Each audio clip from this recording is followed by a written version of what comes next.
Nós estamos na quinta semana falando sobre esse tema, declarações verdadeiras.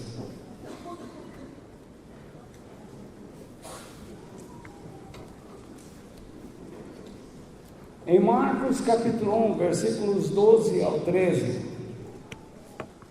quero falar com vocês nesta noite sobre este tema. Jesus foi tentado e provado. Talvez vocês não terão muito tempo para ficar escrevendo, porque eu tenho bastante material para jogar aqui. Mas vocês poderão anotar ideias que o Espírito de Deus fala aos seus corações e depois baixar do nosso site tanto o áudio como o vídeo e as notas. Vamos ler a palavra de Deus em Marcos capítulo 1, versículos 12 e 13. Logo depois do que, irmãos? Depois do batismo nas águas, o Espírito Santo fez com que Jesus fosse para o deserto. Jesus ficou lá durante 40 dias, sendo tentado por Satanás. Repare bem, Jesus ficou lá por 40 dias, sendo tentado por quem? Por Satanás. Ali havia animais selvagens, e os anjos cuidavam de Jesus. Ali havia animais selvagens, e os anjos cuidavam de Jesus. Nós temos discorrido alguns versículos deste capítulo 1 de Marcos,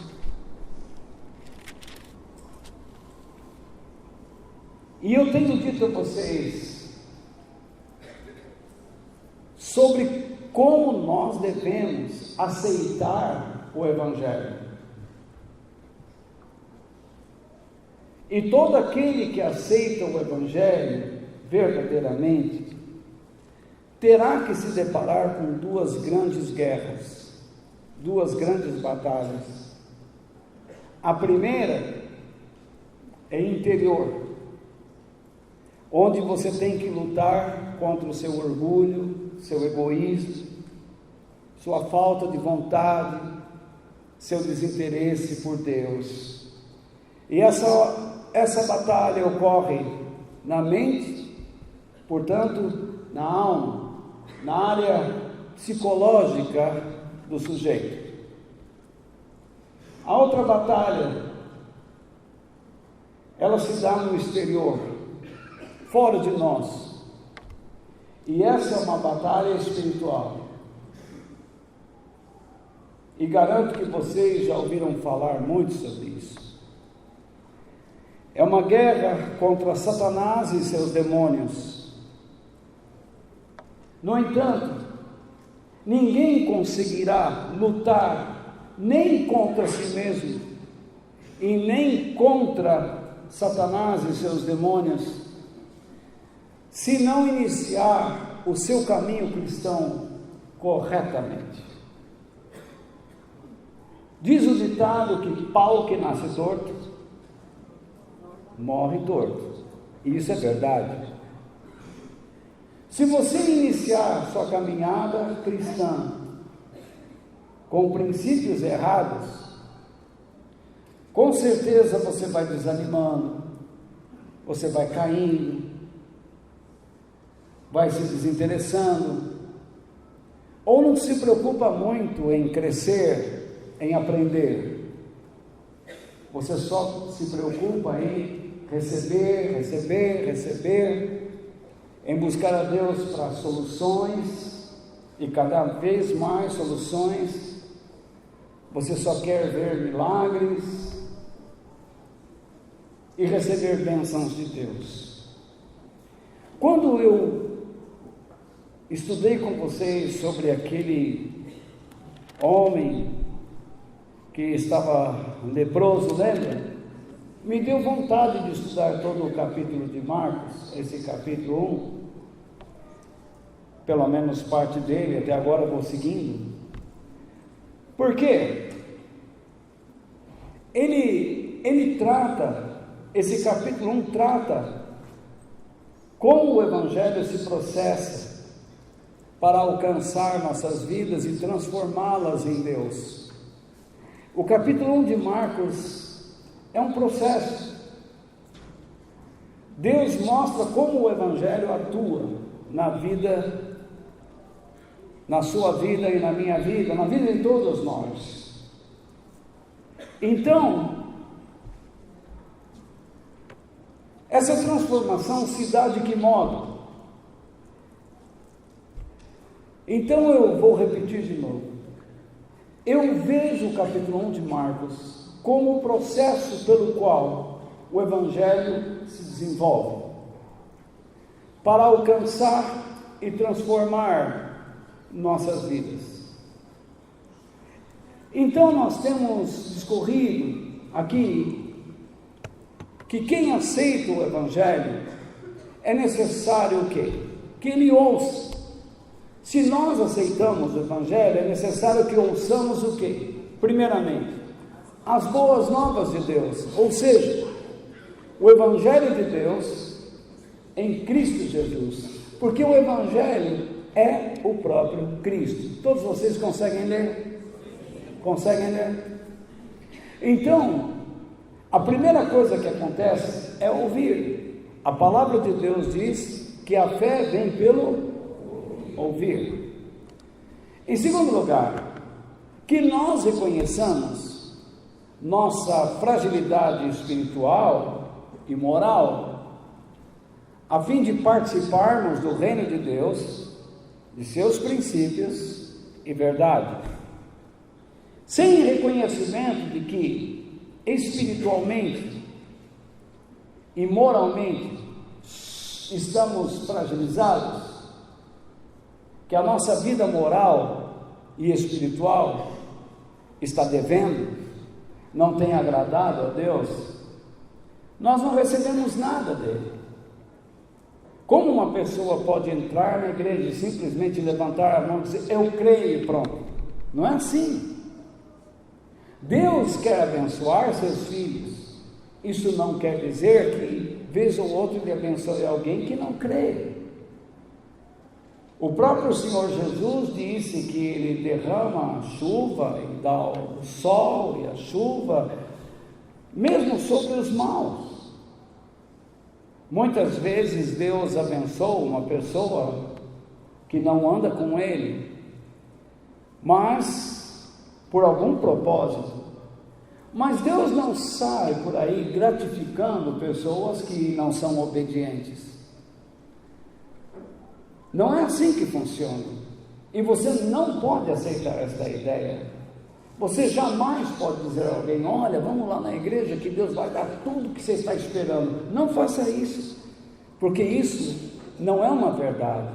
Não é assim que você deve falar com as pessoas. Se você convidar alguém para estar numa reunião aqui, você deveria dizer, olha, vamos lá, Deus vai falar com a gente, e pode ser que Deus te mostre um caminho, pode ser que Ele cure você, pode ser que Ele traga uma solução, pode ser que Ele ilumine a sua vida. Eu não sei o que Deus pode fazer, mas alguma coisa Ele faz. Deus nunca está inerte, Deus sempre está fazendo algo. Mas nas igrejas parece que precisa, é um negócio de um positivismo maluco, uma estupidez, em que fé virou sinônimo de positivismo. Isso está completamente errado. Fé é obediência, gente. Fé é fidelidade. Não pense que você forçando a sua mente, positivamente falando, você vai receber de Deus o que você pensa. Porque Deus não está interessado em ficar dando para nós o que queremos.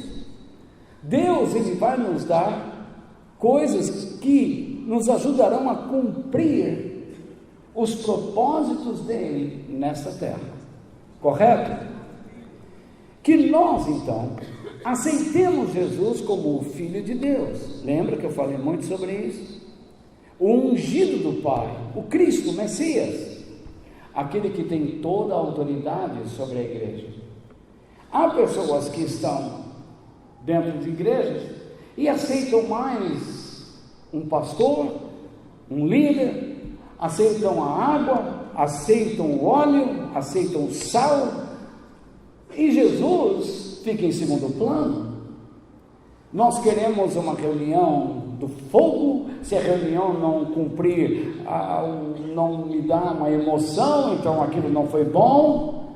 O que nós precisamos aprender é que Jesus é o Filho de Deus, Ele é a autoridade de Deus sobre nossas vidas, e nós devemos nos submeter à sua autoridade. Por isso que nós permitamos a Jesus ter o livre acesso ao nosso íntimo, ou seja, ao nosso espírito, alma e corpo. Ele precisa ser Senhor de nosso espírito, de nossa alma, nosso dono. Jesus veio para ter livre acesso. João Batista recebeu a palavra do Senhor lá do Velho Testamento, diz: preparem o caminho do Senhor. E nós sempre precisamos estar preparando o caminho de Deus dentro de nós. Se você não conhecer o caminho de Deus, você nunca saberá lutar contra si mesmo, e tampouco contra o próprio inferno, contra os demônios, contra Satanás. Que nós nos submetamos à sua soberania, ao senhorio de Cristo, a fim de que Jesus seja o Senhor, o dono e o dirigente de nossas vidas. Nós somos chamados para obedecermos a Cristo, para andarmos segundo Ele. Então, nós não somos chamados para sermos filhos desobedientes, mas filhos obedientes. Veja como você sofre quando o seu filho te desobedece. Você chora, você fica triste, ou não é assim? Não é isso mesmo? Se ponha no lugar de Deus como pai. Você acha que pode sofrer por causa do seu filho, e Deus não pode sofrer com a sua desobediência, com a minha desobediência? Alguns são desobedientes e ainda chegam ao ponto de dizer: Deus me entende, Deus sabe porque eu o desobedeço. Você entende porque o seu filho te desobedece? Você entende porque o seu filho mente para você? Isso faz parte da vida, então? Viver debaixo da mentira e da desobediência é parte da vida? Isso é normal para você? Ver seu filho desobedecendo é motivo de alegria? Claro que não. Da mesma forma, para Deus não é. Que nós declaremos publicamente, pelo batismo nas águas, tanto a nossa fé em Cristo, como o nosso desejo de viver uma nova vida em Deus, por meio dele, por meio de Cristo. Quantos de vocês já foram batizados nas águas? Quem ainda não foi? Levante a mão. Mas deseja ser? Levante a mão. O que você está esperando? Mas eu tenho coisas para consertar. Não tem nada de coisa para consertar. Se você for esperar para consertar todos os erros da sua vida, você vai morrer sem se batizar. Porque todos nós somos imperfeitos, mas temos que ter dentro de nós o desejo de vivermos uma vida elevada. E nós provamos publicamente que temos Cristo por meio do batismo. Jesus disse: aquele que me negar diante dos homens, eu negarei diante do Pai.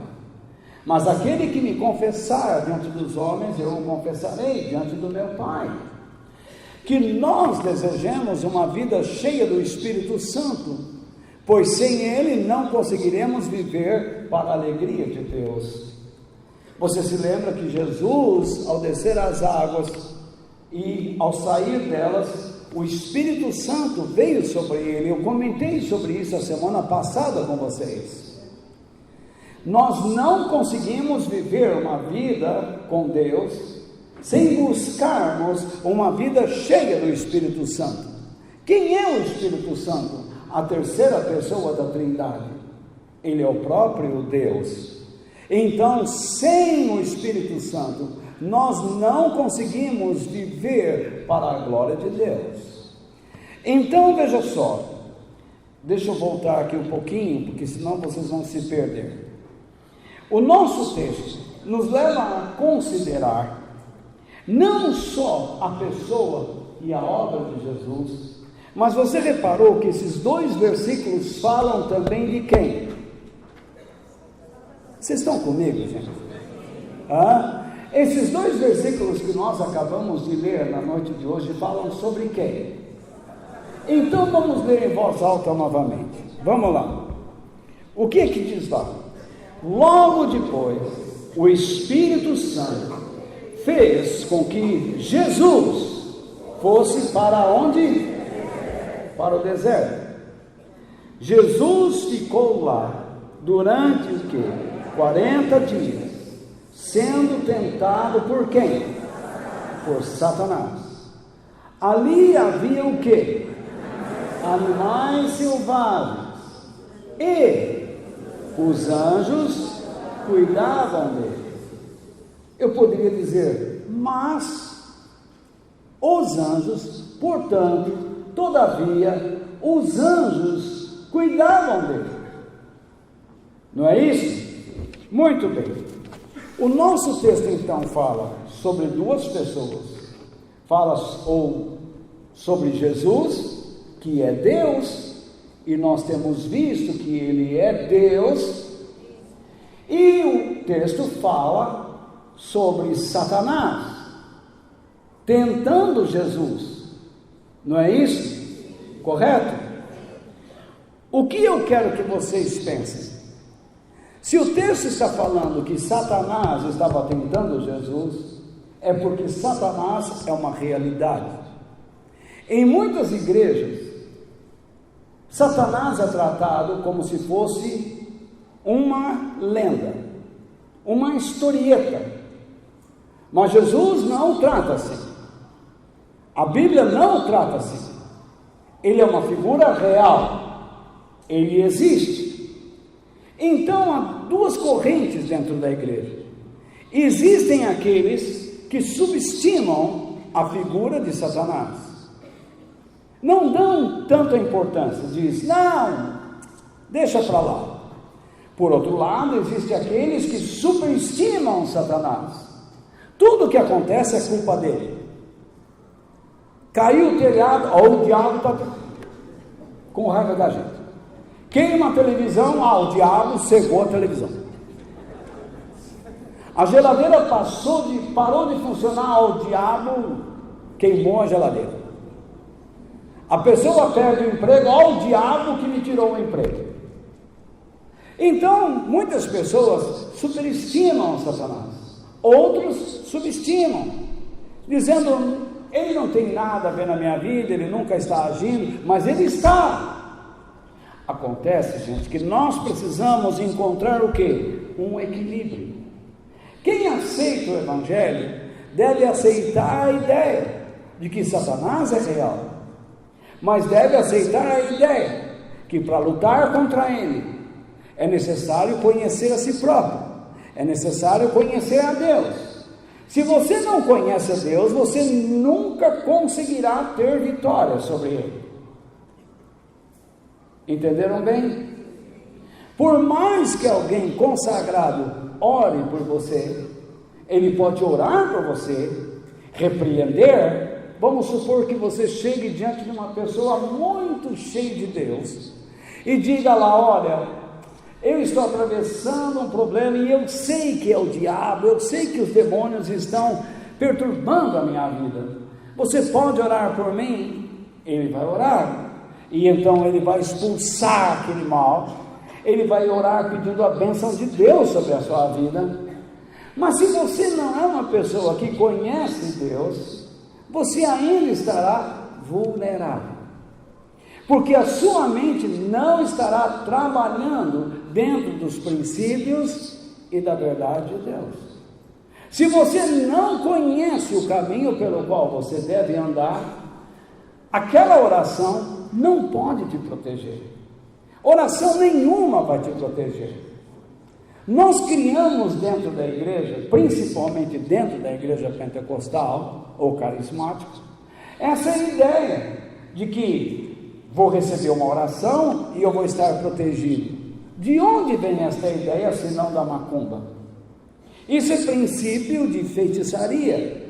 Eu vou lá receber uma benção, eu vou lá receber um passe e eu vou estar livre. Você nunca estará livre.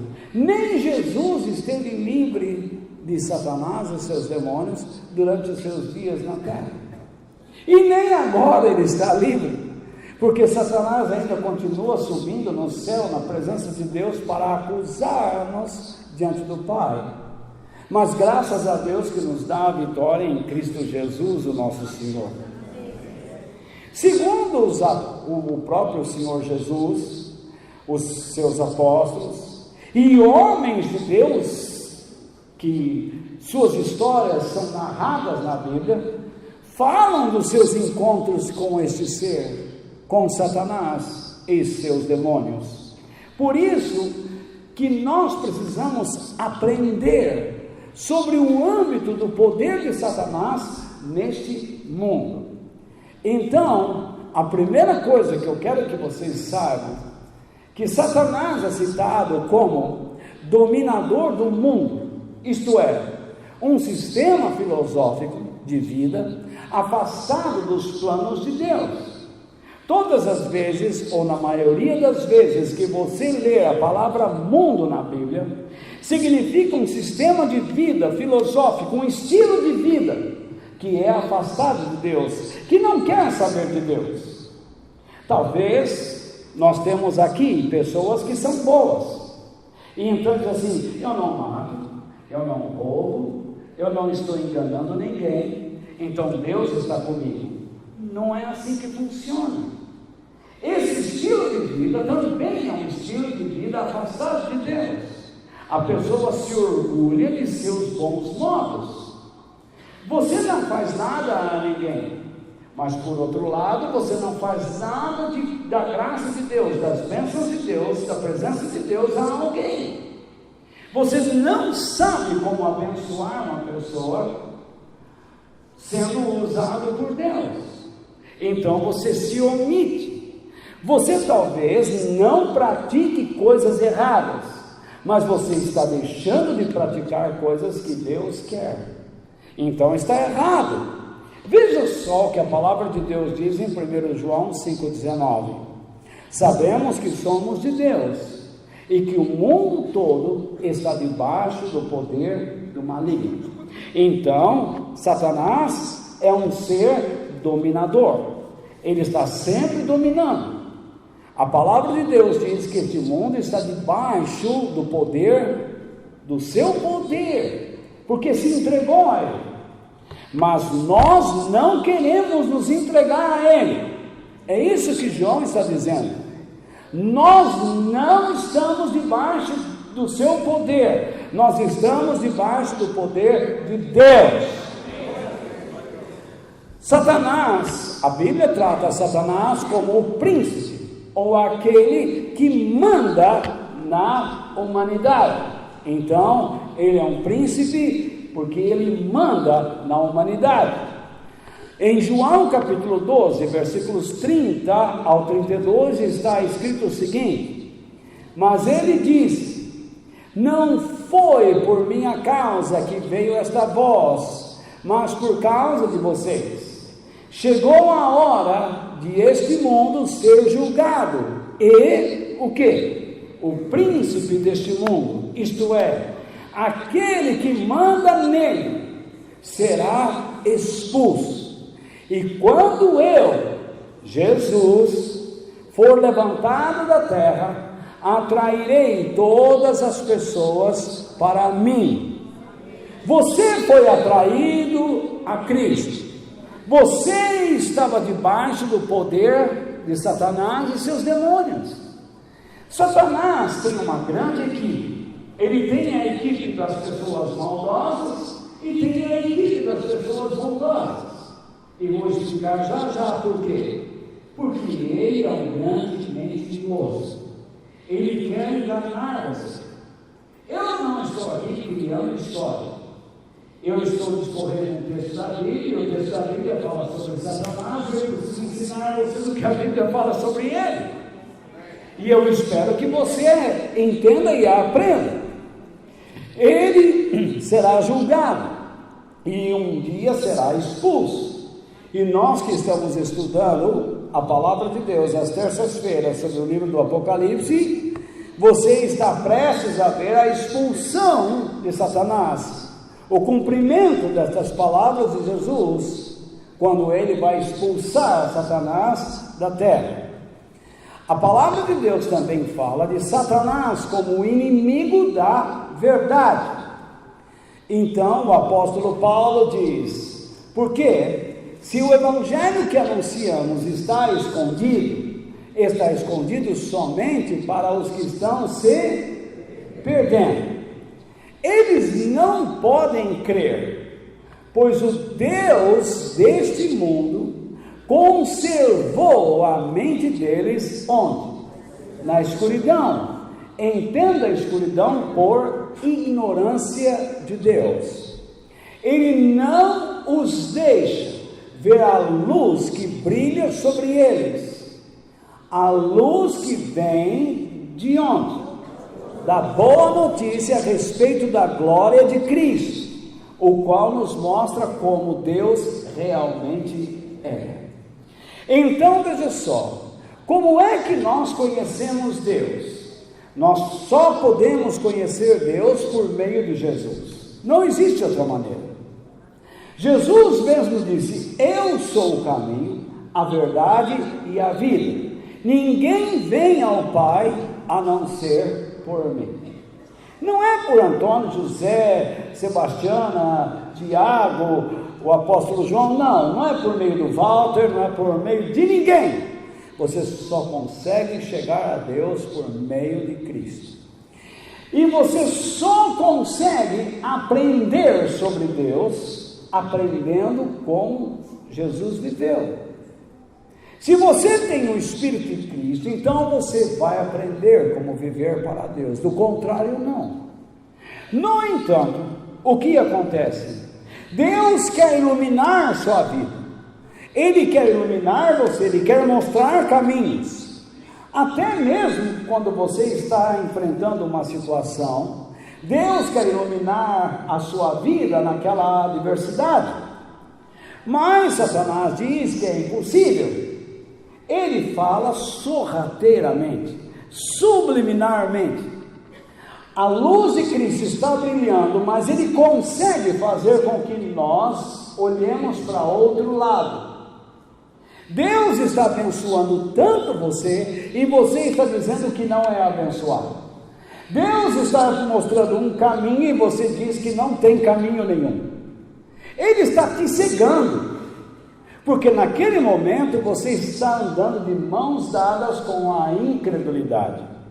Você pode estar numa igreja, você pode estar lendo a Bíblia, você pode jejuar, você pode orar, e mesmo assim você pode estar de mãos dadas com a incredulidade. Deus está mostrando algo e você não quer enxergar. Deus está querendo transformar a sua vida e você não quer enxergar. Deus está querendo trabalhar no seu íntimo e você talvez não esteja querendo enxergar. Eu peço que você abra o seu coração. Eu peço que você abra a sua mente. Que você declare a Deus com toda sinceridade que você quer viver para Ele. Que você precisa dEle. Que você reconhece a sua fragilidade, que você precisa viver para o Senhor. Talvez você esteja numa situação em que você diz assim, eu não concordo, mas por que Deus está permitindo que você fique nessa situação? Até quando você vai ficar brigando com os seus parceiros? Eu conheço muitas pessoas que não brigam lá onde trabalham, porque lá eles recebem, mas quando estão na igreja, brigam com todo mundo, porque eles acham que sabem tudo. Mas por que Deus permite essas situações de entrever? Para que você aprenda a servir ao seu próximo, para que você aprenda a amar o seu próximo. Você não conseguirá nada recriminando os outros. Você sempre conseguirá mais fazendo aos outros aquilo que você quer que eles lhe façam. Quando você começa a fazer ao seu próximo aquilo que você gostaria que ele lhe fizesse, você vai começar a ser uma pessoa muito abençoada por Deus. Mostre o quanto você serve. Segure um pouco o seu ímpeto. Segure um pouco a sua língua. Engula um pouquinho só. E comece a fazer alguma coisa pelo seu próximo. Faça alguma coisa pelos seus irmãos. Aprenda a fazer algo de bom por eles. Chame-os para perto. Ore com eles. Use esse bendito ou maldito, sei lá, WhatsApp, que sempre que eu estou estudando, meditando, eu estou entrando na Bíblia. Use essa ferramenta para abençoar seu irmão. Use esse bendito ou maldito, sei lá, Facebook, Instagram, e essas coisas tais, essas ferramentas de relacionamento virtuais, use para abençoar as pessoas. Pare de reclamar um pouco, pare de chorar um pouco, e faça algo de bom pelo reino de Deus. Mostre que Deus está na sua vida e você está crescendo. Não deixe o diabo cegar você, mas deixe a glória de Deus brilhar na sua vida. Jesus disse isso: brilhe a sua luz diante dos homens, para que eles, vendo, glorifiquem a Deus, o vosso Pai que está no céu. Aprenda a fazer isso.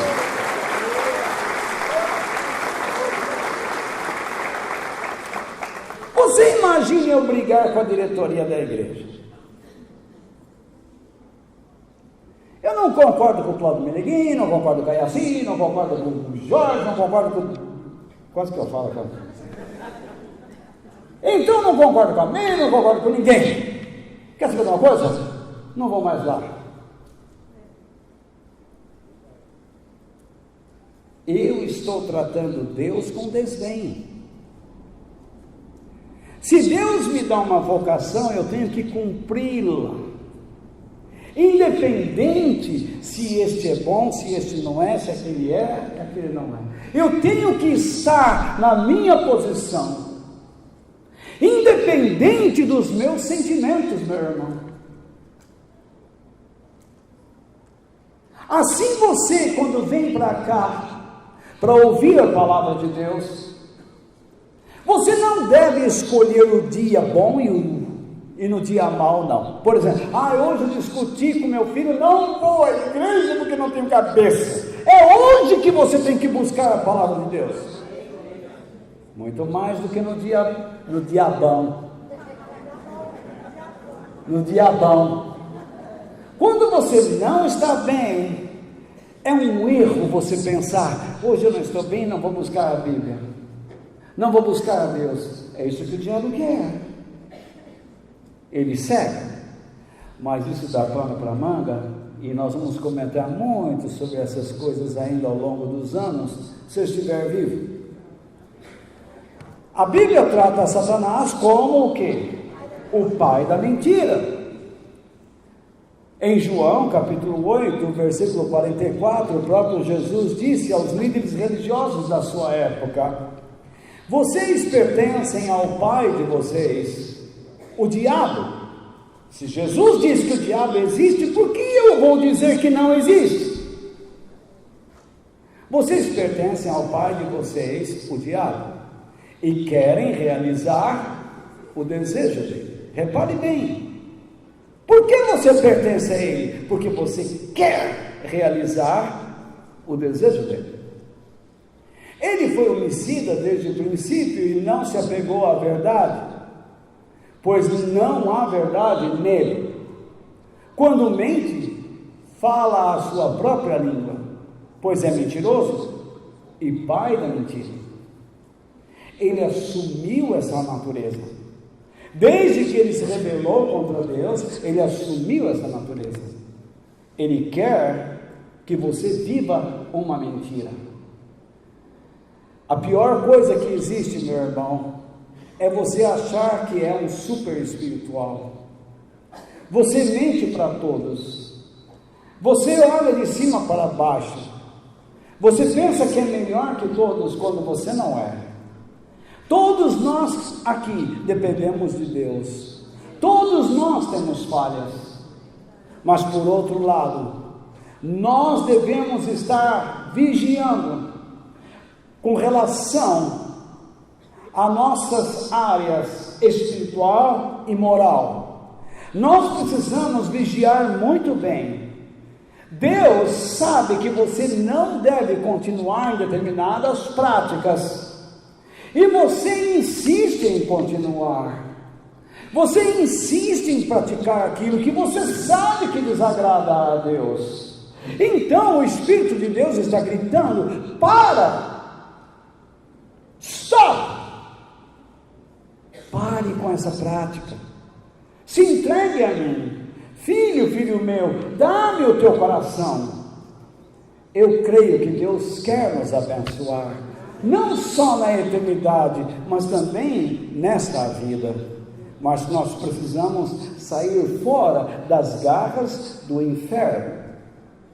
Ele é o pai da mentira. Não transforme a sua vida cristã em uma mentira. Quanto tempo faz que você não ora a Deus? Você ora a Ele todos os dias. Você se dirige a Ele todos os dias. Eu não estou falando que você tem que gastar 10 horas, ficar lá caído no chão. Não! Mas eu estou dizendo que em alguns momentos você sente aquele impulso de ir na sua direção e você vai, você o busca. Sempre que você sente aquele impulso, você deve ir na direção dele, porque alguma coisa está sendo preparada para você, alguma coisa está sendo dada a você, alguma proteção está sendo oferecida a você. Toda vez que você sente aquele impulso, você deve ir na direção de Deus. Satanás, a Bíblia diz que Satanás tem um desejo incessante para ser Deus. Veja só, nesse mesmo acontecimento em Mateus, lá está escrito que aí o diabo levou Jesus para o alto, mostrou-lhe num instante todos os reinos do mundo e disse: eu lhe darei todo este poder e toda esta riqueza, pois tudo isto me foi dado e posso dar a quem eu quiser. Isso tudo será seu, caso se você se ajoelhar diante de mim e me adorar. Reparem o que ele está pedindo. Satanás não é um Deus, portanto ele não é onisciente. E o que ele está fazendo? Ele está tentando pedir que Jesus lhe entregue algo. Por quê? Lá no jardim do Éden, quando ele se deparou com Adão e Eva, ele pediu algo, ele enganou, ele tentou tanto Eva como Adão, usando o quê? O desejo que estava no coração de ambos. Eles queriam adquirir um conhecimento, o conhecimento do bem e do mal. Mas ninguém pode conhecer o bem e o mal fora de Deus, porque bem e mal não é assunto de relativismo. Você nunca pode dizer para uma pessoa: o que é bom para você, para mim não é. O que é mal para você, para mim não é. O que é bom é aquilo que Deus diz ser bom. O que é certo é aquilo que Deus diz ser certo. O que é errado é aquilo que Deus diz que é errado. E o que é mal é aquilo que Deus diz que é mal. Não cabe às nossas opiniões, aos nossos conceitos ou preconceitos e até preceitos, tentar definir o que é bom e o que é mal, o que é certo e o que é errado. A palavra de Deus diz para nós o que é errado, o que eu devo deixar e o que eu não devo deixar. A Bíblia diz o que não é bom e o que é bom. No entanto, Satanás, sabendo que Eva estava diante daquele quadro, disse: você está de olho nessa árvore que Deus disse para não tocar? Mas foi isso mesmo que ele disse: não coma, não toque? Que conversa é essa? Ele começou então a enganar, a conduzir a mente de Eva a um desejo frenético em desobedecer a Deus, porque ele sabia que ela queria adquirir um conhecimento sobre o bem e sobre o mal. Mas o que ele queria ganhar com isso? Ele sabia se Adão e Eva se submetessem ao seu desejo, ele ganharia o direito que foi dado a Adão. Qual o direito que foi dado a Adão? Adão era o governador da terra. Deus criou Adão para governar a terra, para ser o representante de Deus na terra. E quando Satanás enganou a Adão, esse governo passou para as suas mãos.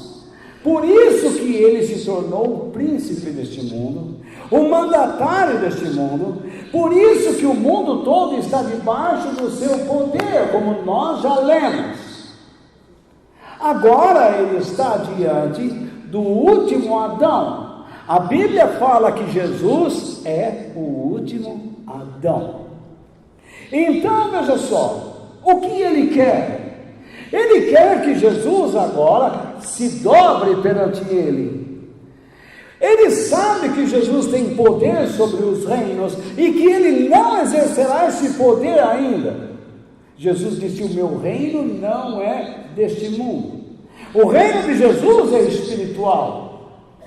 Por isso é um erro quando você vai a uma igreja e um pastor fica falando para você: olha, vamos orar porque Deus vai encher você de prosperidade, Deus vai te dar muito dinheiro, você vai ser uma pessoa rica nesse mundo. Deus não está interessado nisso.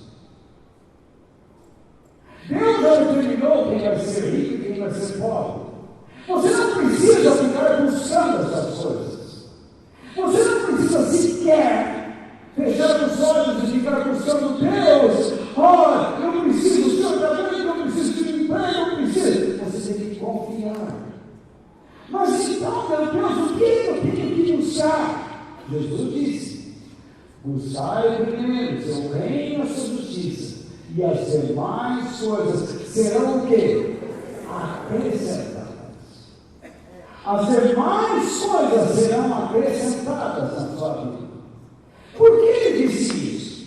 Porque são os pagãos que vêm atrás de Deus por dinheiro, são os pagãos que vêm atrás de Deus por relacionamentos, os pagãos que vivem atrás de Deus, chorando suas necessidades.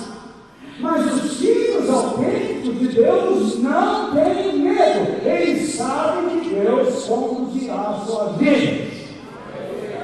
Eles sabem que Deus irá acrescentar em suas vidas o que é necessário quando estes buscarem o seu governo e a sua direção.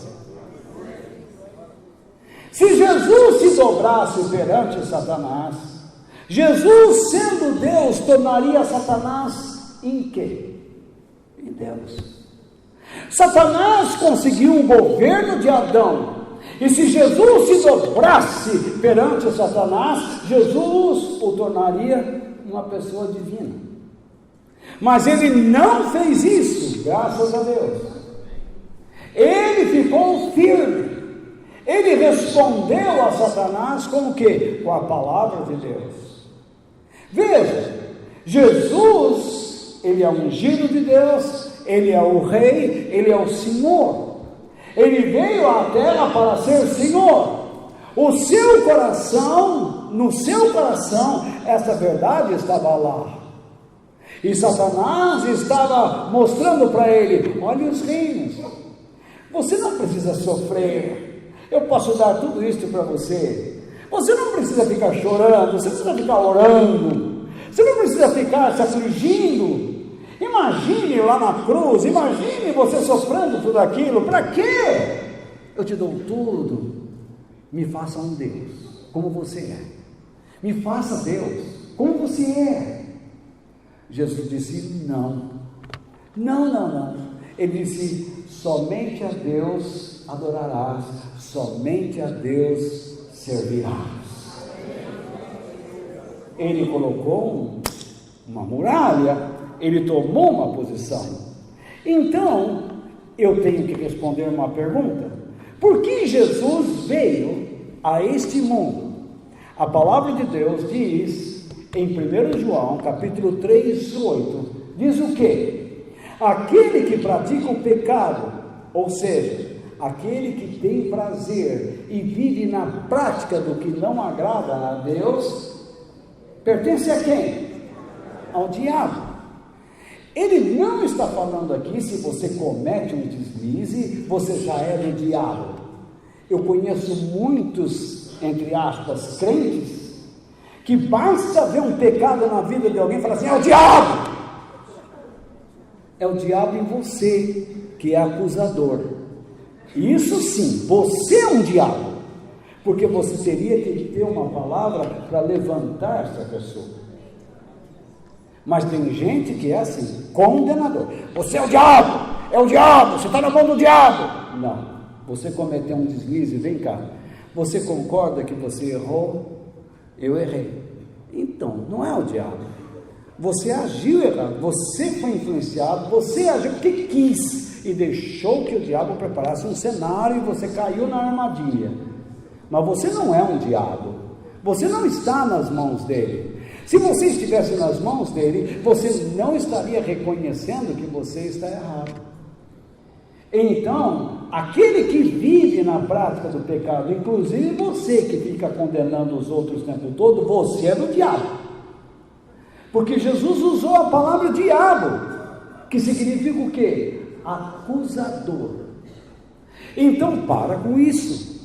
Para urgentemente com isso.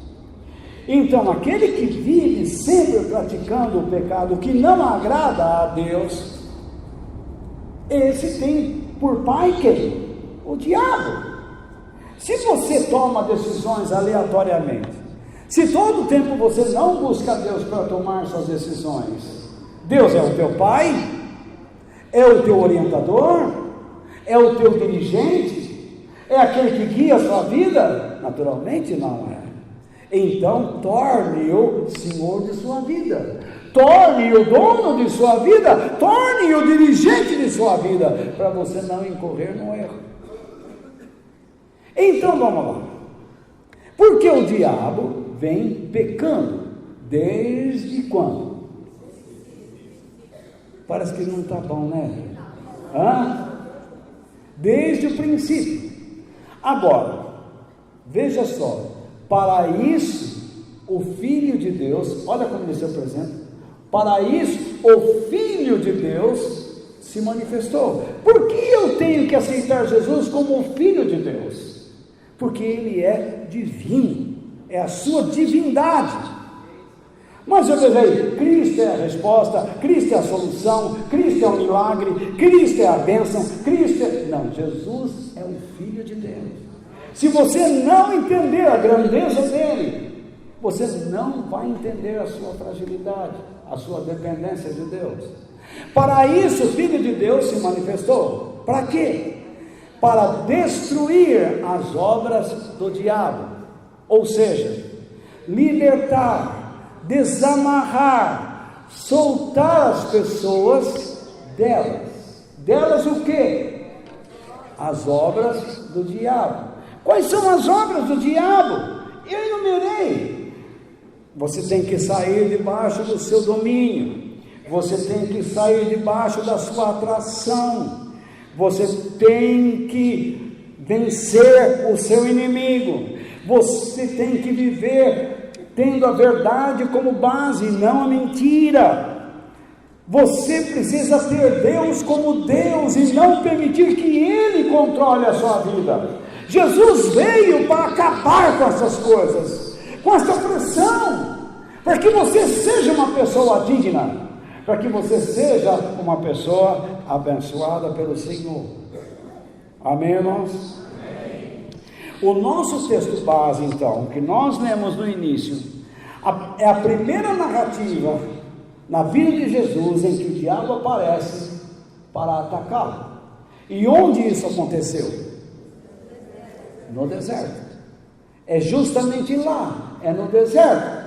Então, nós temos que responder duas questões: como Jesus chegou ao deserto e por que ele tinha que estar no deserto? Então vamos lá. Como Jesus chegou ao deserto? Vocês podem ler o versículo 12? Vamos lá? O que está escrito? Logo depois, o Espírito Santo fez com que Jesus fosse para o deserto. Então Jesus foi ao deserto por causa do plano de Deus em sua vida. Ele não está agindo independente de Deus, mas ele está agindo com submissão e obediência. Não é isso? Quem é que está levando Jesus para o deserto? O Espírito Santo. É o próprio Deus. Ele precisa ir ao deserto. Você vê no texto, tanto de Lucas como de Mateus, o Espírito Santo empurrando Jesus dizendo: não vou.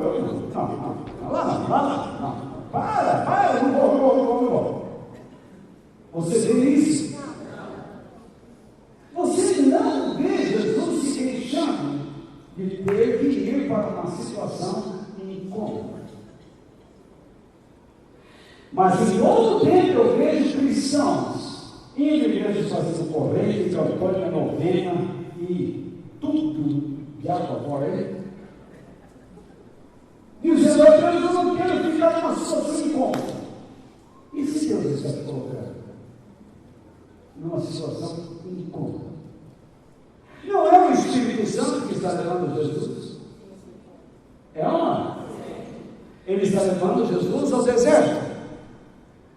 E ele não pode nos levar também? Sim ou não? Sim. Claro que pode. E muitas vezes assim ele faz. Ele nos leva a uma situação incômoda. Ele nos tira da zona de conforto. A sua vida está indo tudo bem. Imagine, Jesus acabou de descer as águas. O Espírito Santo vem sobre ele. A voz do céu: este é meu filho amado, em quem ele comprava. João Batista diz: eis o Cordeiro de Deus, que tira os pecados do mundo. Todo mundo: oh, o Messias, que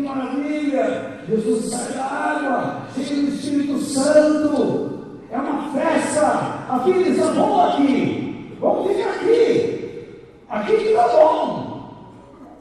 De repente, logo depois, o Espírito Santo pega Jesus para dentro. Vamos para o deserto.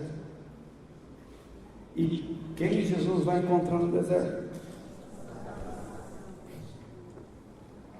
Satanás e quem mais? Animais selvagens. Que lugar, hein? Às vezes o Espírito de Deus pega você e leva por uma situação. O que você vai encontrar lá? Selvageria? Ações do mal contra a sua vida? Justamente, é isso mesmo. Muitas vezes Deus encaminha você para se encontrar com essas coisas. E aí você começa a pedir oração. Deus, pede para Deus me tirar daqui, pede para Deus expulsar o demônio, pede para Deus me amarrar. Mas Ele não vai, porque você, como Jesus, precisa ser tentado e provado. Esse é o nosso tema. Tentado e provado. Onde? No deserto. Você nunca vai ser provado no seu mar de rosas. Lá você é tentado a confiar naquela situação. Mas quando você vai ao deserto, você é tentado a desconfiar de Deus. Mas veja só, esse texto aqui, esses dois versículos, parece quando a gente entra assim numa câmara de eco. Não sei se você já entrou numa câmara de eco. Que você fala assim,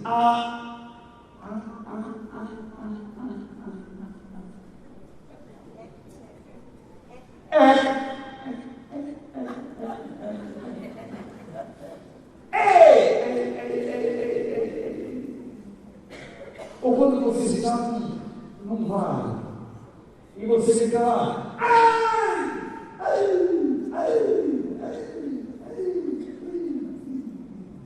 parece doido. Mas é isso que eu estou tentando mostrar para você. Esses dois versículos nos levam a olhar para ecos do passado. Por quê eu estou dizendo isso? Porque nós temos que responder a segunda pergunta. Por que Jesus tinha que estar no deserto? Vamos ler o versículo 13. Vamos lá. O que diz lá? Jesus ficou lá durante o quê? 40 dias. Sendo o quê? Tentado por Satanás. Ali havia o quê? Animais selvagens. E os anjos cuidavam dele. Tudo bem? 40 dias. Animais selvagens. Satanás. Deserto. Vamos ver. Se eu falei que parece eco, o primeiro eco, o eco que nos lembra sobre o período que o povo de Israel peregrinou no deserto. Quanto tempo eles peregrinaram? Repare, 40 dias, 40 anos. Jesus não veio aqui para ficar 40 anos, mas ele veio para ficar em carne 3 anos. Mas não é uma semelhança? O povo de Israel não saiu do Egito e não foi para o deserto? Sim? Não é isso? E lá no deserto ele ficou 40 anos. No deserto eles não foram tentados? Foram ou não foram tentados? Não foram provados? O que havia no deserto? Animais selvagens. Haviam serpentes, escorpiões, leões, todo tipo de fera. Mas Deus não cuidou daquele povo. Jesus está cumprindo a mesma coisa. Jesus está se identificando com o seu povo. Ele tem esse hábito de se identificar. Jesus conhece nossas lágrimas. Ele conhece nossas fraquezas. Por quê? Israel no deserto foi um filho desobediente. Jesus no deserto é um filho obediente. Israel no deserto foi um filho fraco. Jesus no deserto foi um filho forte. Não é à toa que a palavra de Deus diz que Jesus sabe se compadecer dos seus filhos. Ele não entende a nossa desobediência, mas Ele nos ajuda em nossas fragilidades. Ele não entende, não, a nossa desconfiança, a nossa incredulidade, mas Ele abençoa aquele que a Ele é fiel, que é obediente. Ele sempre vai estender a mão. É isso que a palavra de Deus ensina para aquele que ama a Deus. Por que Deus enviou seus filhos ao deserto? Eu não sei se vocês gostariam de ler um texto da Bíblia que está em Deuteronômio. Quer abrir lá? Deuteronômio capítulo 8, versículos 2 ao 5. É o 5º livro da Bíblia, lá no Velho Testamento. Tem gente abrindo lá no Apocalipse, não faça isso. Depois do Apocalipse eu não sei mais que livro que é, mas eu sei que lá no Velho Testamento está o livro de Deuteronômio. Significa Deuteronômio os 5 livros da lei. Então, abre lá, Deuteronômio. Se você não sabe onde está, vai no índice da Bíblia, está lá, Deuteronômio, página tal. Uma coisa fabulosa aquele sumar, aquele índice. Uma coisa extraordinária. É só você ir lá, tem um índice lá. Acredite, está escrito Deuteronômio, página tal. Se você abrir o número dessa página, você vai achar o livro. Então vai lá, Deuteronômio. Olha só o que diz. Capítulo 8. Versículos 2 ao 5. Veja o que diz. Veja só o que diz. Acharam? Lembrem como o nosso Deus guiou vocês pelo deserto esses 40 anos. Se Ele guiou o povo, Ele está guiando Jesus. Durante essa longa caminhada, o que fez Deus? Deus os humilhou. Paremos um pouquinho aqui. Quando nós falamos de humilhar, vocês têm que entender que Deus não está fazendo do seu povo gato e sapato, ou então um capacho, tirando-lhe a dignidade. Humilhar significa nos dar uma ideia bem diferente daquela que nós temos em nosso meio. Ele está me humilhando. Quando eu digo isso, o que a pessoa está fazendo? Me rebaixando.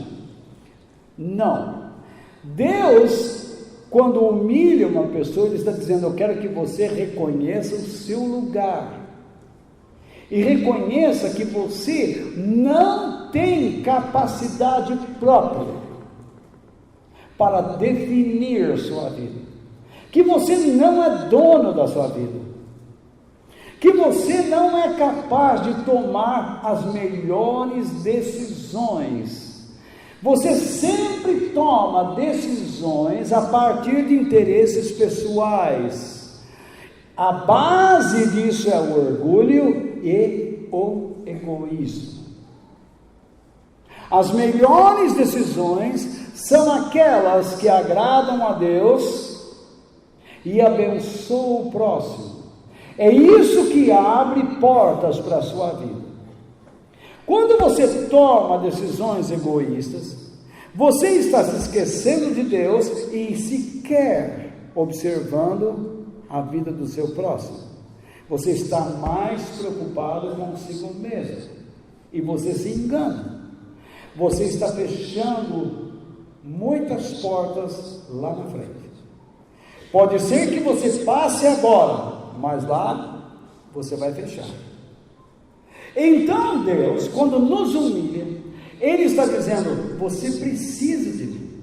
Eu quero que você entenda que nas diferentes situações da vida, nas suas adversidades, nas suas dificuldades, nos seus problemas de saúde, financeiros, de relacionamentos, você precisa de mim. Você precisa da minha ajuda.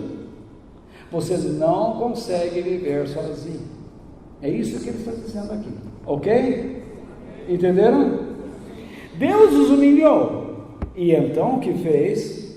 Os pôs à prova, para saber se estavam resolvidos ou não a obedecer os seus mandamentos. Por que Deus nos leva ao deserto então? Para nos humilhar e para nos provar, mas nunca para nos tentar. Deus não tenta ninguém. Quem tenta é o diabo. Então veja só, entenda que a tentação começa em quem? No diabo? Começa em nós. Os nossos desejos.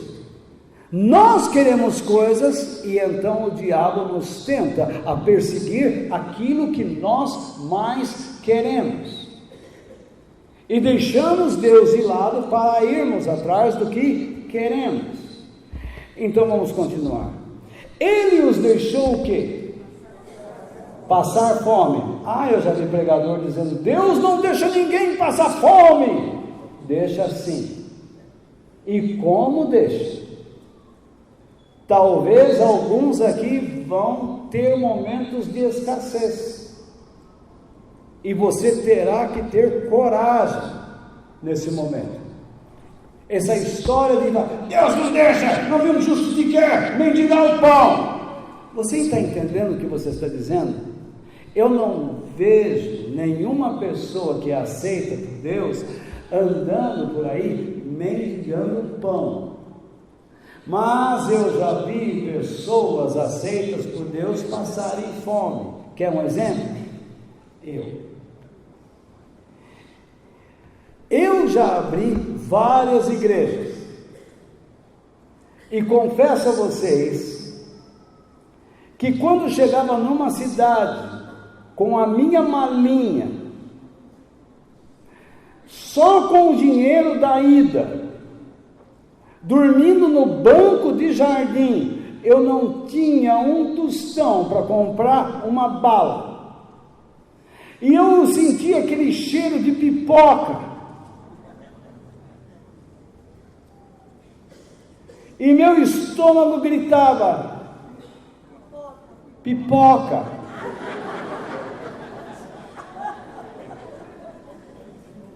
Cachorro quente. Não é a coisa mais bonita você ver um cachorro quente debaixo de ketchup, mostarda, purê, batatinha e aquele pãozinho.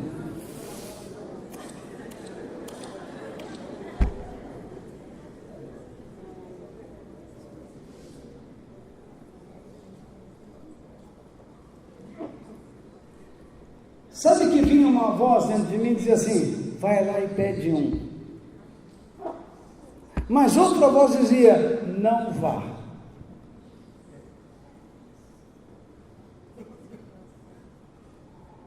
E Deus sempre deu um jeito para que eu pudesse me alimentar.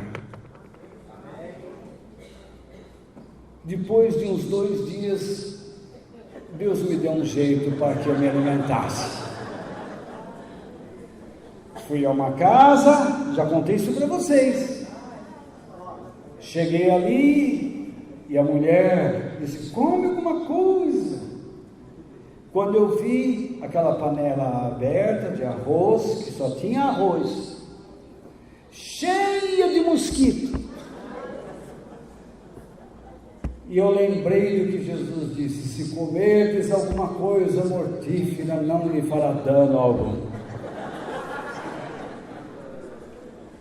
Irmãos, do jeito que eu estava, se o mosquito bobeasse,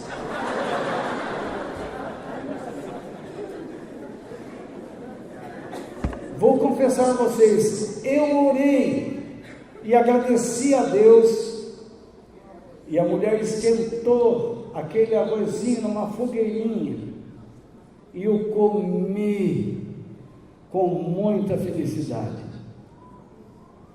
Você nem pode imaginar. Muito bom. Arroz bom, temperado com ovos de mosca. Nunca me fez mal algum.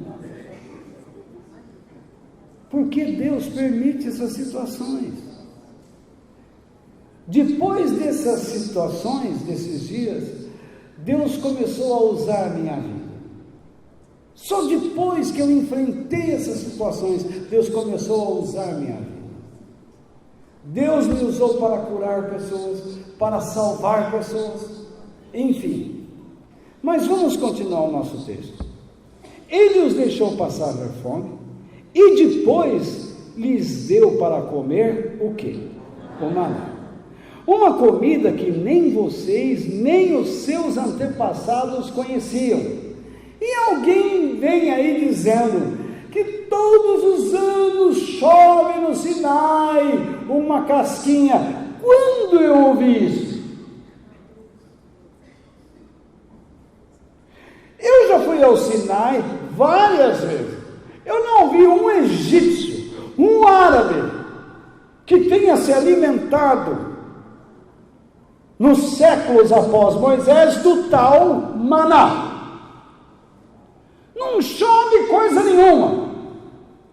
Deus deu o maná, um alimento desconhecido somente ao seu povo. Porque o maná representa Jesus, o pão da vida. E Jesus só é dado a quem é filho de Deus. Você tem Jesus se você o ama. Mas quem não ama não tem.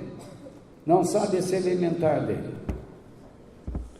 Então Deus fez isso para que soubessem que o ser humano não vive só de pão, mas vive de tudo que o Senhor Deus diz.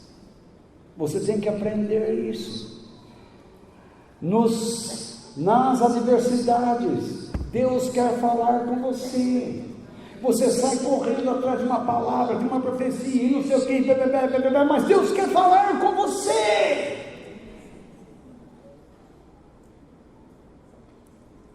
Para de ficar se iludindo com palavras que vêm, que vão abençoar. Ele quer dirigir seus passos.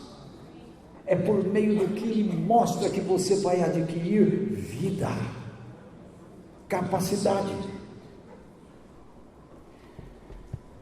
Durante esses 40 anos, as roupas que vocês vestiam não ficaram gastas. Ninguém dizia assim: domingo eu não vou porque não estou com a minha roupa, não lavou, né? Então não vou na igreja. Lá eles só tinham aquela. E todo mundo olhava um para o outro: nossa, não rasgou nada essa roupa, né? E nem a sua. Isso era para eles falaram quanto Deus está nos abençoando. Você continua dizendo: até aqui nos ajudou o Senhor? Ou você só vive reclamando? Se você só vive reclamando, quando você vai ter tempo para enxergar o quanto Deus está abençoando a sua vida?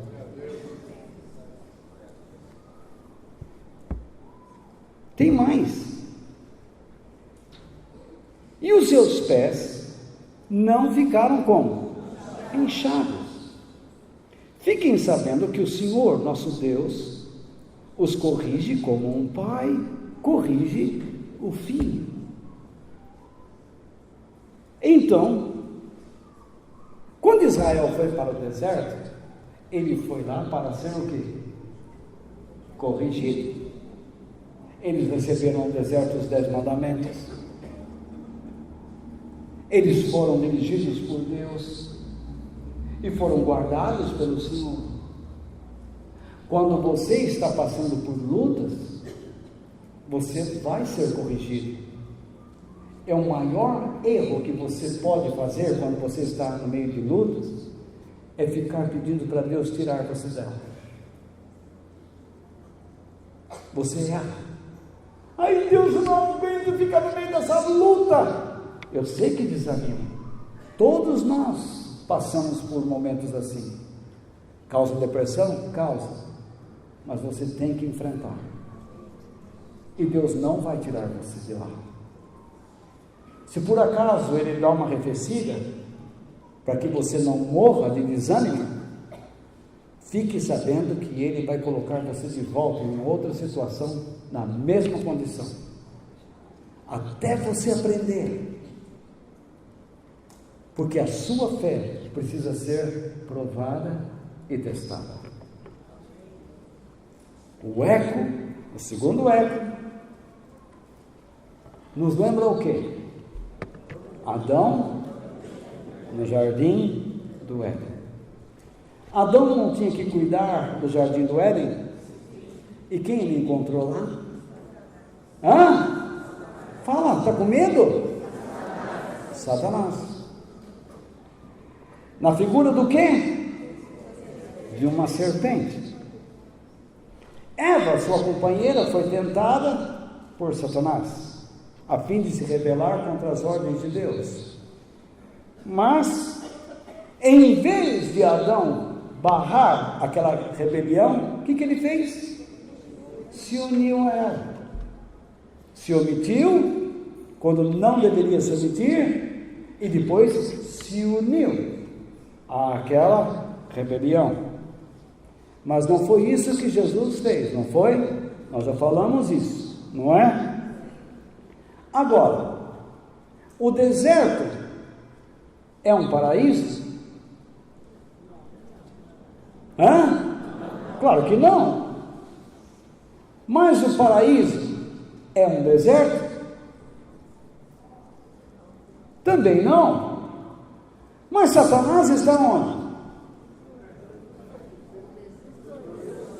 Os dois. Você pode estar gostando da vida que está levando agora. Ai, Deus está me abençoando tanto. Você chega para mim, vai lá no escritório e diz assim: Walter, você não sabe o quanto Deus está me abençoando, as portas que Ele me abriu. Que bom, eu fico feliz. Mas lembre-se, Satanás está aí também. Aí então você chega e diz: Walter, eu não aguento mais a vida, eu não aguento mais. Se Deus é por mim, Deus me abandonou, não é possível, não aguento mais. Satanás está lá também. Percebe ou não? No dia do batismo, Satanás estava lá? Claro que está. Assim como ele estava quando Jesus estava no deserto. Você entende isso? Repare o verso 12 de novo do nosso texto lá. Vamos ler? Logo depois, o Espírito Santo, o quê? Qual é o verbo? Qual é o verbo? Fazer. Então ele fez. Fez que Jesus fosse para o deserto. Sabe qual é o verbo que está no grego? Esse versículo no grego estaria assim: logo depois que Jesus experimentou aquela alegria do batismo, o Espírito Santo o expulsou. Expulsou daquele ambiente maravilhoso. Expulsou para onde? Para o deserto. É isso mesmo. É o mesmo verbo que Jesus vai usar para expulsar os demônios das pessoas possuídas. Eu expulso você daí. Porque quando um demônio está dentro de uma pessoa que é desobediente, vai desobedecendo, vai desobedecendo, vai desobedecendo, por fim o diabo toma conta dessa pessoa. Então ali ele brinca, tudo que ele quer é ficar lá. Algumas pessoas são tão desatentas a Deus que não percebem que com o passar do tempo os demônios vão tomar conta dela. E não só influenciar, mas vão entrar dentro dela. E essa pessoa se tornará o quê? Um Éden para eles, um lugar de recreação, de felicidade. Você se lembra que os demônios pediram para Jesus: não nos tire daqui, não nos mande para o abismo, mas nos mande para aqueles porcos. Eles precisam de um lugar para se recrear. E Jesus diz: vai. E os porcos se atiraram no mar. E eles não ficaram lá. Satanás quer influenciar você e a mim. Ele quer nos influenciar, ele quer que nós desobedeçamos a Deus a tal ponto em que ele possa entrar dentro de nós e nos dominar completamente. Mas Jesus veio para que isso não acontecesse na vida daqueles que amam a Deus. Por isso está escrito: aquele que é do Senhor, o maligno não lhe toca. Sabe o que significa o verbo tocar? Aquele que é do Senhor, o maligno não pode dominar sua mente. É isso que significa. A nossa mente, quando nós amamos a Deus, constantemente ela está sendo bombardeada pelos princípios e verdades do Senhor, para que nós não nos submetamos às mentiras de Satanás. Deus está sempre dizendo: 1000 cairão ao teu lado, 10.000 à tua direita, mas tu não serás atingido. O diabo diz o contrário: olha quem está caindo ao teu lado, teu marido, teus filhos, tua tia, tua avó. Que tristeza, né? Muitos vão cair porque querem cair, mas você trata de não cair. O apóstolo Paulo diz: aquele que pensa estar de pé, cuide para que não caia. Então aprenda a depender de Deus para não cair. Mas Jesus foi expulso de algum Éden? Foi. Aquele lugar onde Deus falou com ele, não era como o Éden? Veja só, lá no Éden, todos os dias Deus ia falar com Adão. Era um momento de prazer. Naquele dia do batismo, Deus dizia: este é o meu filho, em quem eu tenho prazer. Mas que conversa, hein? Logo em seguida, o próprio Deus o expulsa de lá. Por quê? Porque confia. Se Deus está colocando você ou a mim numa situação de dificuldade, é porque Ele confia. Ele confia em você. Porque naquela situação, você vai agir de uma determinada maneira, em que as pessoas vão observar e vão aprender com você como amar a Deus. Mas se no meio do caminho você comete com Ele e você dá para trás, Deus será de trabalhar na sua vida aconselhando. Ele não vai desistir de você, porque Ele te chamou, Ele te escolheu para você ser dele, pertencer a Ele. Eu já vou terminar. Só um pouquinho mais de paciência. Deus chamou você para pertencer a Ele. Você vê que esses 2 versículos, a profundidade disso. Vocês não vão ouvir essas coisas por aí. Você vai ligar um rádio amanhã, ou quando for para casa, e está lá: eu sou aquele que vai te dar agora a bênção. Põe lá um dinheirinho na conta do Bradesco, do Itaú, da Caixa Econômica, do Banco do Brasil, está aqui enderecinho.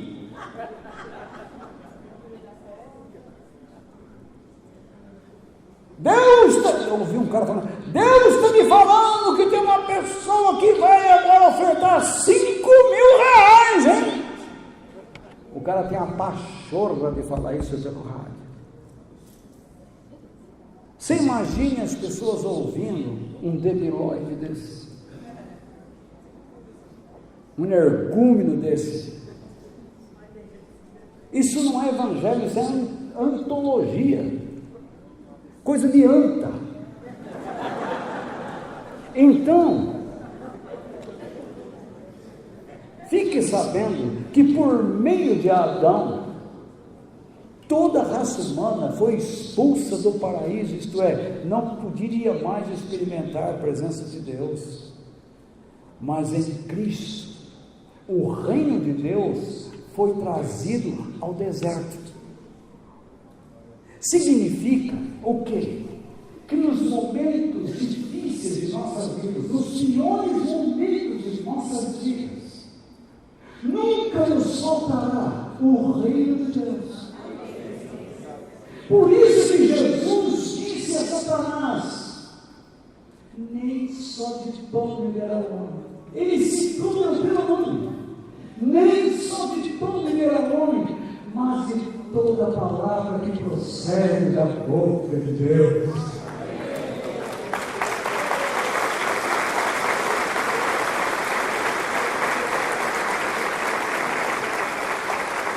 Você pode confiar no que eu estou lhe dizendo. Não caia na conversa que Deus só te abençoa quando você está forgazando. Mentira! Deus te abençoa mesmo quando você está em meio a lágrimas. Deus te abençoa mesmo quando você está em escassez. Pare de imitar Deus. Pare de dizer que Deus é assim, é assim. Deus é Ele que decide o que deve acontecer em nossas vidas ou não. Seja quem você tem que ser, independente da sua condição no lugar. Jesus está de um lado com Satanás, de outro lado animais selvagens. Mas o que ele faz? Não importa se está ali. O que importa é que o reino de Deus está comigo nesse lugar, neste momento. Quando ele disse aos seus discípulos sobre como orar, o que ele disse? Venha a nós o vosso reino. Seja feita a vossa vontade, assim na terra como ela é feita no céu. Não importa se é no deserto, em algum mar, se é no barraco, se não é. Não importa o lugar. Não existe lugar em que o reino de Deus não possa ser estabelecido por aquele que crê no Senhor. O apóstolo Paulo nos ensina: eu passei fome e tive abundância, eu tive roupa, eu não tive, eu tive casa, eu não tive, eu tive dinheiro, eu não tive, eu tive comida, eu não tive. Me diz como viver. Eu aprendi a viver contente. Isso é, eu percebi o reino de Deus e tive prazer em Deus em todas as circunstâncias da minha vida, na abundância ou na escassez. Por isso eu posso dizer a vocês, pessoal, eu posso todas as coisas naquele que me fortalece.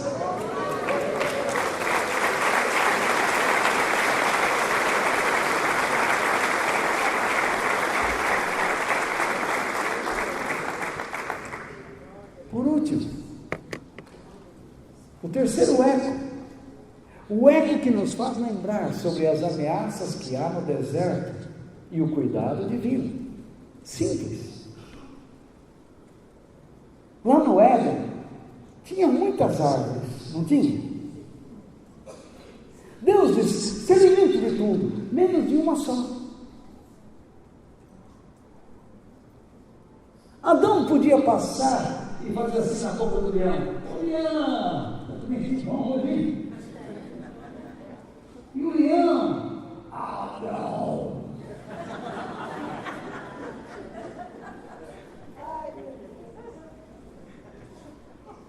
Hoje, tenta fazer isso. Vá no Quênia,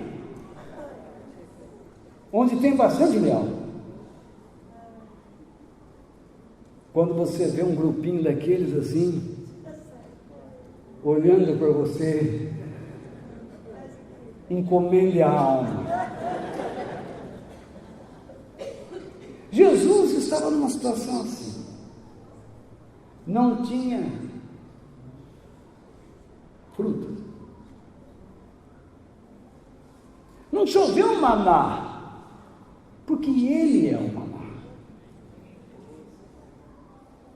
Não tinha tabernáculo lá no deserto, como no Velho Testamento. Ele é o maná. Não tinha sarça ardente. Ele era a sarça. Não tinha água que brotasse na fonte, porque ele é a fonte. Aquele que tem rios de água viva fluindo no seu interior. Ele é a fonte. Mas mesmo assim, Satanás fala, animais selvagens.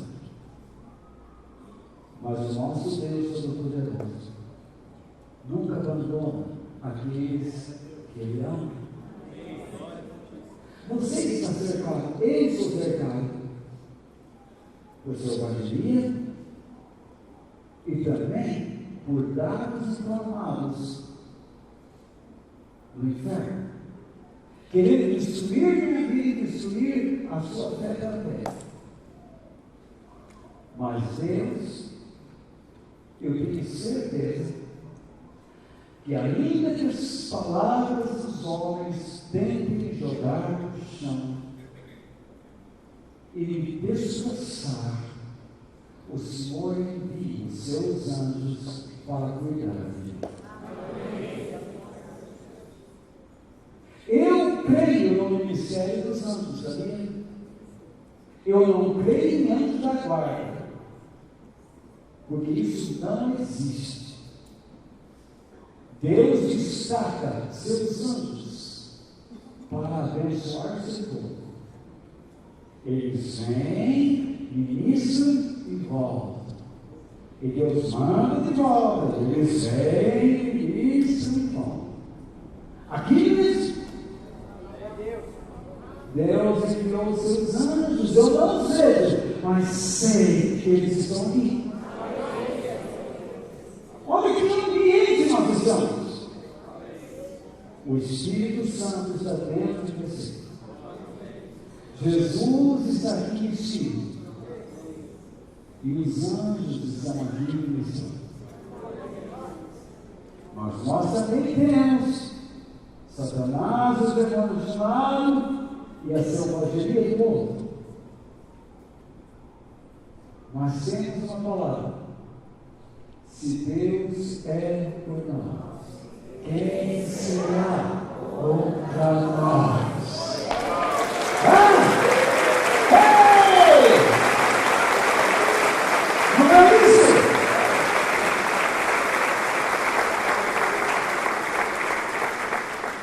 É isso que quer dizer. Então, meu irmão, Não desista. Os anjos estavam sempre ajudando Jesus. Não foi só no final, não. Em todo o tempo, eles estavam protegendo.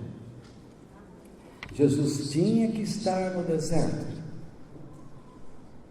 porque um dia nós estaríamos também em nossos desertos. E ninguém entende melhor de deserto do que ele. Por isso ele tem todo o direito de nos conduzir aos desertos, porque ele tem a capacidade de nos capacitar.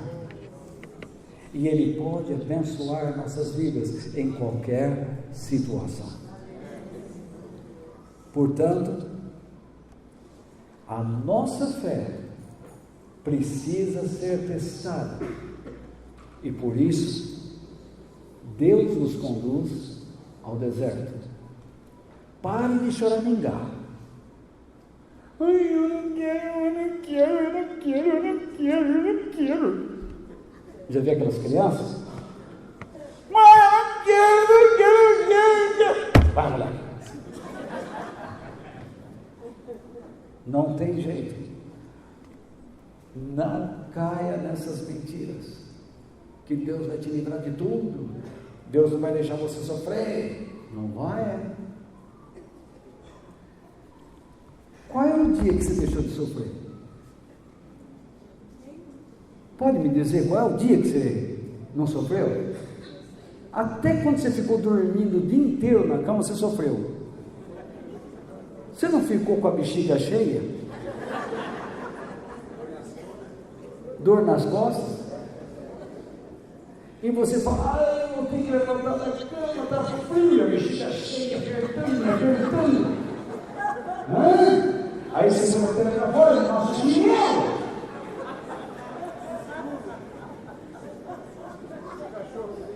Qual é o dia que o seu intestino ficou reclamando uma porta aberta e alguém lá dentro cantarolando filho, e você abre a porta, Marinha, eu não, mãe, e você na cama fica desesperado.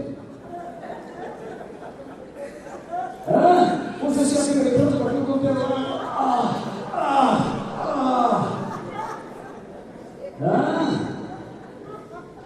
Eu sei que eu estou brincando, mas eu me lembro no Sinai, quando eu tinha um problema no meu estômago, eu não podia comer alho, e eu comia um frango cheio de alho que o egípcio temperou, era mais alho do que frango. E eu sentado no ônibus, olhando a estrada, de repente eu senti meu intestino fazer assim, ó. Ai, Jesus, é agora.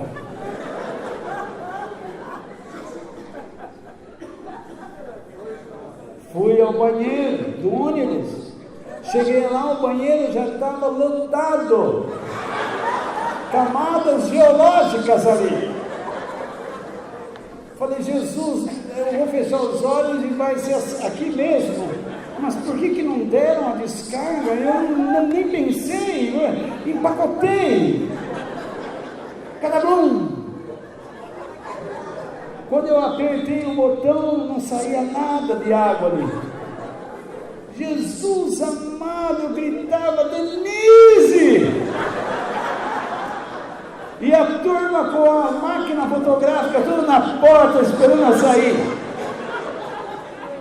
Que deserto fedorento. Eu ali, com aquele mal-estar, e os animais selvagens com as máquinas fotográficas. Então, você vê que situação, que sofrimento. Mas Jesus me guardou.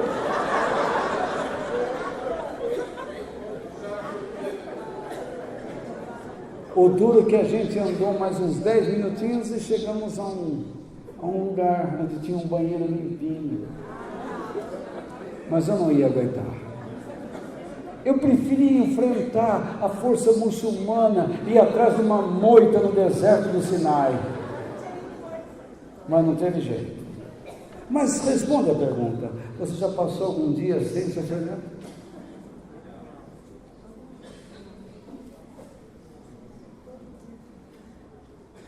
Você nunca vai passar um dia sem sofrimento.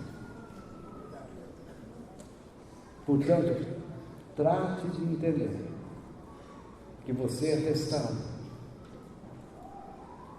Não entreguemos o governo de nossas vidas a Satanás no deserto. Quando você estiver passando por lutas, lembre-se, você está lá para estabelecer o reino de Deus. Entenderam? Aprendamos a confiar tanto no poder de Deus como na sua palavra no deserto. Jesus citou a palavra de Deus. Imagine um cristão que não lê Bíblia, que não aprende, vai numa igreja que não ensina, só aprende, pega a mala, pega a chave. Muito bem. Confiemos na proteção divina por meio dos seus anjos diante das ameaças no deserto. Confie que Deus está com a mão sobre a sua vida. Pare de dizer que você não tem dignidade, que você não merece a situação. Se Deus colocou você lá, é porque você precisa estar lá. E você tem que estar lá. Foi Deus que o conduziu ali. Então, trate de estabelecer o reino de Deus naquele lugar. Não entregue o controle da sua vida ao inimigo da sua alma. Deus, em Cristo, sempre nos dará a provisão necessária para andarmos com Ele, para sairmos do deserto, a fim de sairmos do deserto. Você não se lembra da história de Elias? Depois de chover fogo do céu, ele ficou com medo da rainha e fugiu para o deserto.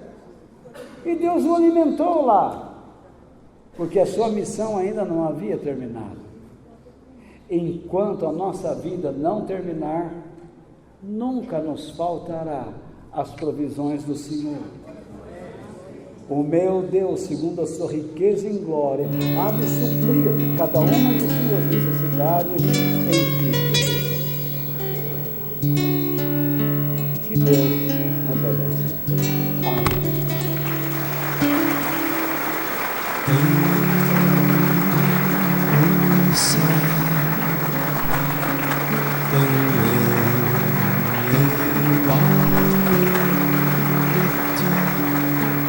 E na terra em quem tenho mais prazer,